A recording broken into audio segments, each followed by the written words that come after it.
देखिए, लद्दाख बहुत ही पुरअमन खत्ता है और वहां के लोग कभी वायलेंस ना उन्होंने पसंद किया है और ना वायलेंस पसंद किया है।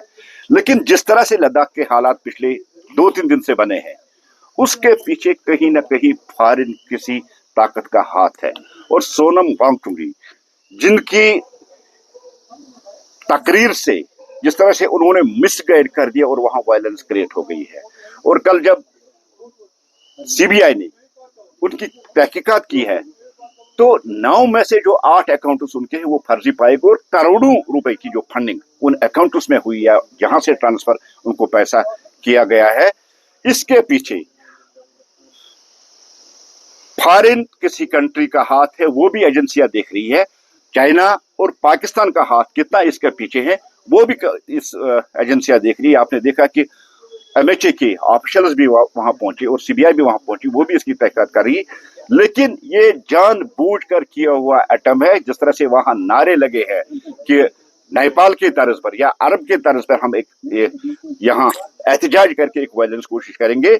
अब आप देखिए आहिस्ता आहिस्ता इसके पर्दे खुल रही है। और सोनम वांगचुक जो कल तक अपने आप को बहुत बड़ा एनवायरमेंट समझता था, अब उस पर भी शिकंजा कसने वाला है। जिस तरह से इलीगल फंडिंग मुख्तलिफ कंट्री के जरिए से उनके पास आई है, अब उसको एजेंसियां देख रही है। आप देखेंगे जो भी इसमें मुलव्वस होगा उसको पकड़ा जाएगा। देश में नेपाल हो या बांग्लादेश, इस तरह की एजिटेशन इसको किसी भी सूरत में हम बर्दाश्त करने वाले नहीं है।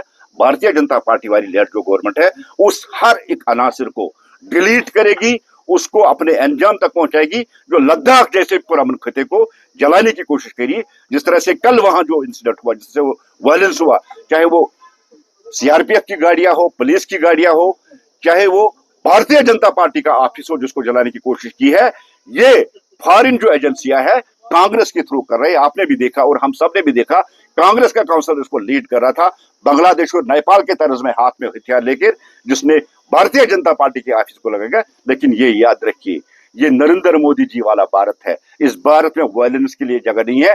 जिसने भी किया है उसको अंजाम तक पहुंचाने में कोई कसर नहीं छोड़ी जाएगी। आपने कहा फर्दर फंडिंग हुई है कई अकाउंट्स में, अभी तक वो अकाउंट्स क्यों नहीं देखे गए? नहीं, कल ही तो 8-9 अकाउंट्स जो सोनम वांगचुक के अकाउंट्स है, एक अकाउंट उसमें सही पाया गया। 8 जो इसके अकाउंट्स है वो इलीगल अकाउंट्स है, जिनमें पैसा करोड़ों के हिसाब से आया है और जहां से पैसा दूसरी जगहों पर ट्रांसफर किया गया, वो तो कल पूरी डिटेल आ गई है। आप थोड़ा सा वेट कीजिए, सब कुछ आपके सामने आ जाएगा। किस तरह से उस पैसे का दुरुपयोग किया गया, किस तरह से उसका नाजायज इस्तेमाल किया, और जो ये वायलेंस वहां हुई है उसके पीछे किनका हाथ है। वहां दोडा के लोग भी पकड़े गए, वहां नेपाल के लोग भी पकड़े। इसलिए इसमें चाइना हो, पाकिस्तान हो या कोई भी फॉरेन कंट्री हो, सबकी का किस किस का हाथ है वो देखा जाएगा। लेकिन लद्दाख जैसे पुरअमन खत्ते को, वहां के जो लोग जो पुरअमन है, उनके साथ किसी को वायलेंस करने की इजाजत नहीं दी जाएगी।